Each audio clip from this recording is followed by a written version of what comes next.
What if I told you that turning off a single water valve could destroy someone's entire life, force them into bankruptcy, and make them homeless? Well, that's exactly what happened when I discovered my elderly neighbor had been stealing from me for 3 years straight. This is how one simple act of revenge turned into the most devastating payback I've ever witnessed.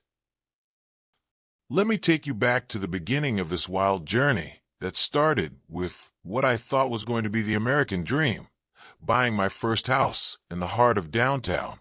I'm a 28-year-old software engineer, and after years of saving every penny, I finally had enough for a down payment on a property that would normally be way out of my price range. The house came to me through some family friends who were in a desperate financial situation.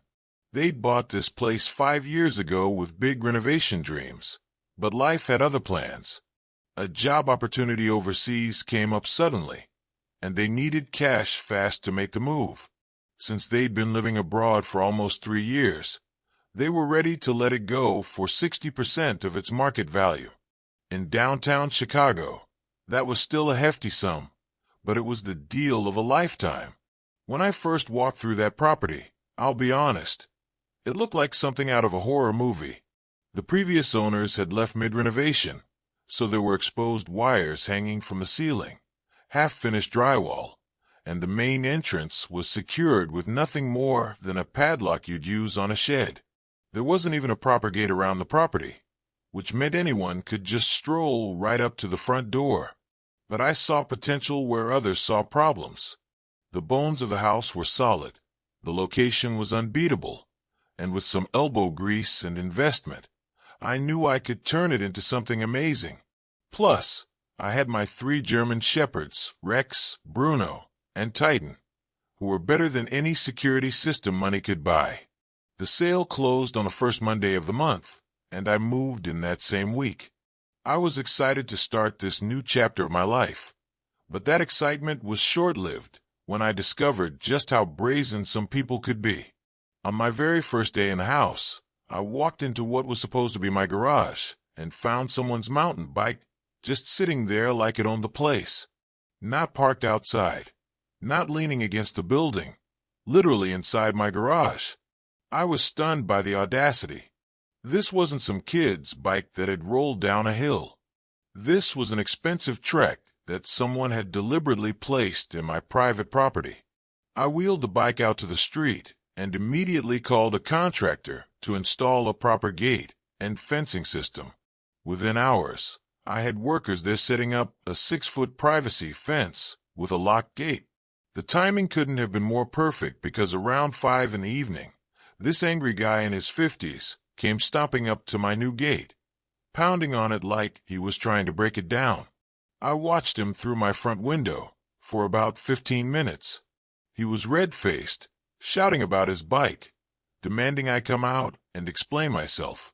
The audacity was incredible. This guy was mad at me for removing his bike from my private property.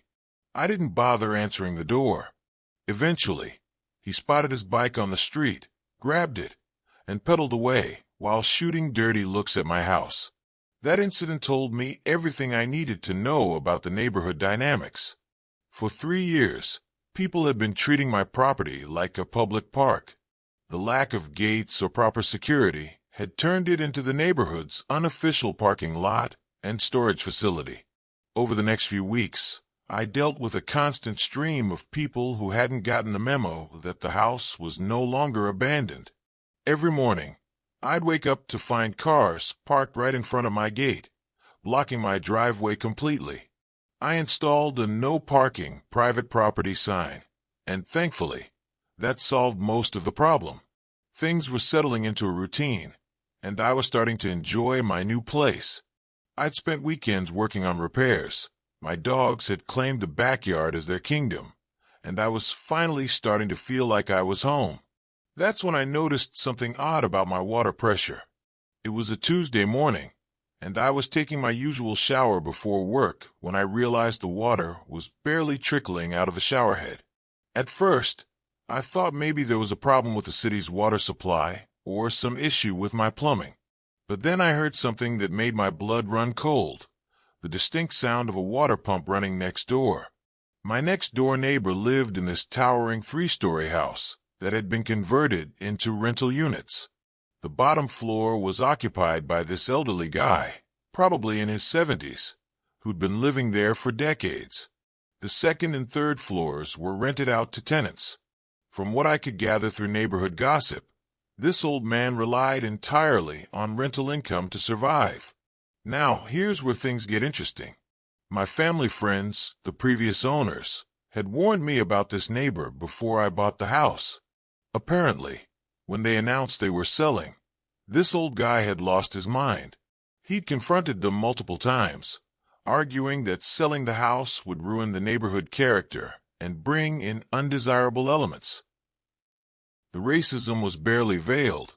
He was clearly unhappy about a young black man moving in next door. But I'm 6 feet tall. I work out regularly, and I had 3 massive German shepherds. I wasn't worried about some cranky old man causing trouble. What I didn't expect was for him to be stealing from me. See, in older urban areas like ours, the city water pressure isn't strong enough to push water up to the 3rd floor of buildings. That's why most multi-story houses have water pumps that boost the pressure and fill roof tanks, which then gravity feed water down to the apartments. It's a pretty standard setup, and I could hear his pump cycling on and off throughout the day. But that Tuesday morning, when I heard his pump running while my water pressure dropped to nothing, alarm bells started going off in my head. I decided to do a little experiment. I waited until his pump shut off, then turned on multiple faucets throughout my house. Suddenly, my water pressure was back to normal. When his pump kicked on again, my pressure dropped again. The pattern was unmistakable. This son of a bitch was stealing my water. Everything started making sense. My family friends had mentioned that the water bills for the house had been mysteriously high during the 3 years it sat empty. They'd assumed it was due to small leaks in the plumbing.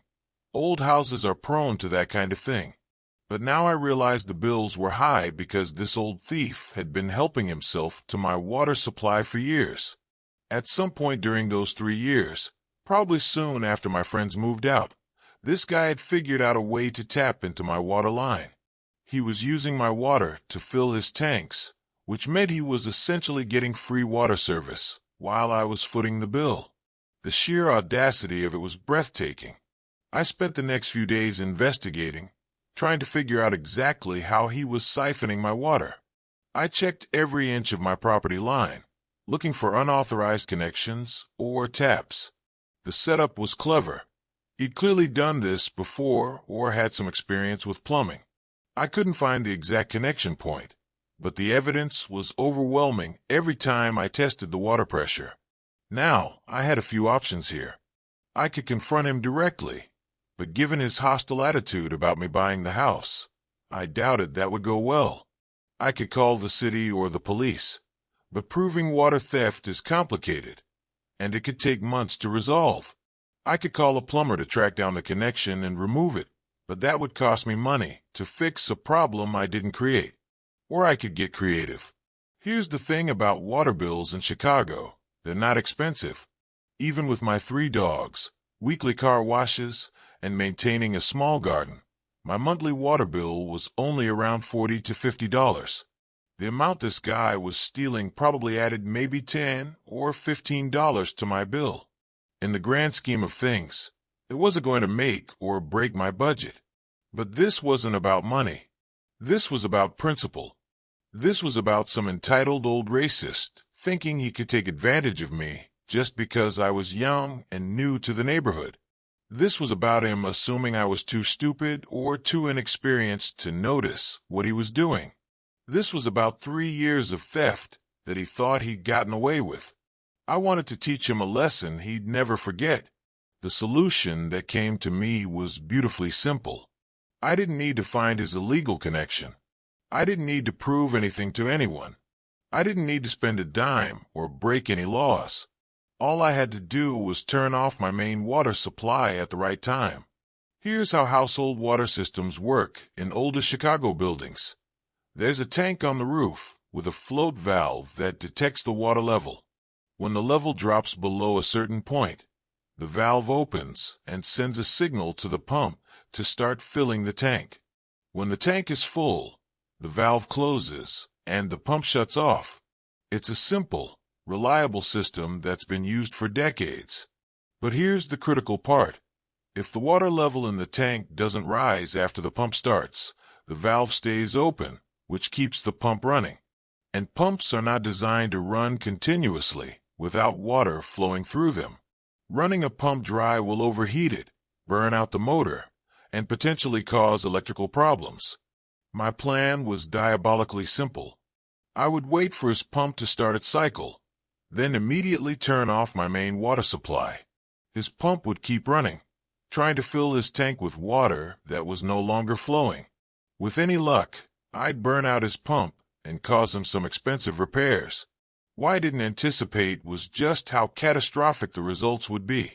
Last Monday night, I positioned myself near my water main shutoff valve and waited. Around 11 p.m., I heard the familiar sound of his pump kicking on. I immediately turned off my water supply and settled in to listen. At first, everything seemed normal. The pump was running, but instead of the usual 20 or 30 minutes it typically ran, it just kept going, and going, and going. An hour passed, then 2 hours. By midnight, that pump was still running at full capacity. I started to worry that maybe I'd failed.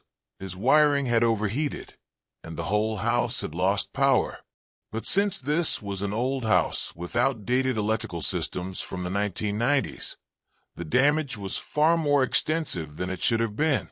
Modern electrical systems have multiple safeguards to prevent this kind of catastrophic failure. But this old house was still running on the original wiring from when it was built. When the pump motor seized and started drawing excessive current, it didn't just trip a breaker.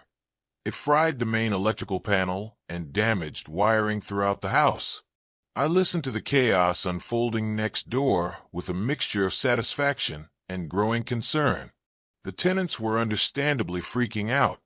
They'd woken up to no power, no water, and the smell of burned electrical components. They were demanding answers from their landlord, and he clearly didn't have any. What I learned later was that tenant protection laws in Illinois are extremely strict about essential services. Landlords are legally required to provide reliable electricity and water to their tenants. If these services are interrupted due to the landlord's negligence or failure to maintain the property, tenants have the right to break their leases immediately and demand full refunds of their security deposits. More importantly, if the loss of essential services is due to the landlord's failure to maintain the property up to code, the city can impose immediate fines without waiting for a court hearing. The fines can only be challenged in court after they're paid, and the burden of proof is on the landlord to show they weren't negligent. By Tuesday morning, both tenants had figured out their rights and were not happy. The tenant on the second floor was a paralegal who knew exactly what legal options were available. The third-floor tenant was an electrician who immediately recognized that the electrical system failure was due to outdated, non-code-compliant wiring. Both tenants marched down to the local police station and filed formal complaints against their landlord. They documented the lack of power and water, took photos of the burned electrical panel, and provided evidence that the landlord had failed to maintain the property's electrical system to current safety standards. The response was swift and devastating. By Wednesday morning, a city inspector was at the property, documenting code violations and assessing fines. The total penalty came to $2,500 to $500 for each violation of tenant protection laws, plus additional fines for electrical code violations and operating rental units in a non-compliant building. But the financial damage didn't stop there. Both tenants exercised their right to break their leases immediately. The paralegal moved out Wednesday afternoon, and the electrician was gone by Thursday morning. Not only did the old man lose his rental income, but he was legally required to refund their security deposits, which totaled another $1,800. The electrician estimated that bringing the house up to current electrical codes would cost at least $8,000. The plumber who came to assess the water system damage quoted another $3,000 to replace the burned-out pump and repair the associated plumbing. In total, my neighbor was looking at over $15,000 in immediate costs, plus the loss of $2,400 per month in rental income. For a retired mechanic living on Social Security, this was an absolutely devastating financial blow. On Friday morning, I was working in my yard when the old man came shuffling over to my gate. He looked like he'd aged 10 years in the past week.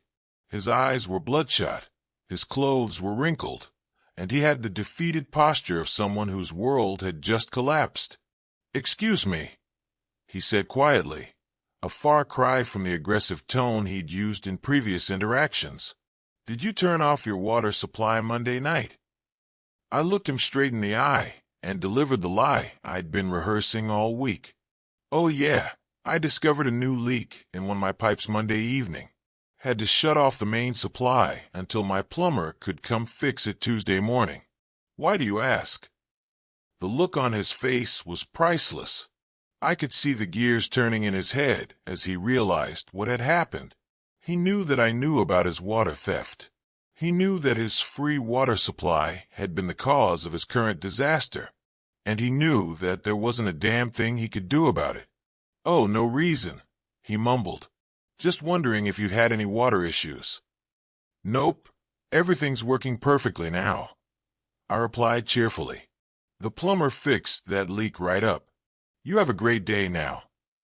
He trudged back to his house without another word. I could practically see the weight of his situation crushing him with every step. Over the weekend, I watched as a steady stream of contractors came and went from his property. Each one shook their head after assessing the damage, and I could see the old man's face fall a little more with each estimate he received. Sunday morning, I watched from my kitchen window as he loaded suitcases into an old sedan. His daughter had come to pick him up, a woman in her 40s who looked stressed and exhausted. I could hear fragments of their conversation as they stood in his driveway. "Dad, you can't afford to fix all this. The house needs to be sold." "But I've lived here for 30 years. "I know, Dad, but you don't have a choice. You can stay with us until we figure something else out." As they drove away, I felt a complex mix of emotions. Part of me felt satisfied that justice had been served. This man had been. Then I remembered the bike in my garage on day one. I remembered his hostile reaction to me buying the house. I remembered the 3 years of theft that he'd thought he'd gotten away with. I remembered that he'd assumed I was too young, too inexperienced, or too stupid to notice what he was doing. Monday morning, I called a plumber to come assess my property and remove any unauthorized connections to my water line. It took him about an hour to find the tap that the old man had installed, a clever little connection hidden behind some bushes along our shared property line. The plumber was impressed by the workmanship, noting that whoever had installed it clearly knew what they were doing. "This isn't amateur hour," he said as he disconnected the illegal tap. "Whoever did this had professional experience. Probably saved them $50 or $60 a month in water bills." As I watched him remove the connection, I calculated the total theft over 3 years. At $50 per month, this old man had stolen approximately $1,800 worth of water from me. When you add in the interest and the fact that the previous owners had been paying inflated bills for years, the total theft was probably closer to $2,500. In return, his single act of greed had cost him his home, his rental income, his financial security, and his independence. He'd gone from being a property owner and landlord to being financially dependent on his adult daughter, all because he thought he could steal from the new guy without consequences. The house next door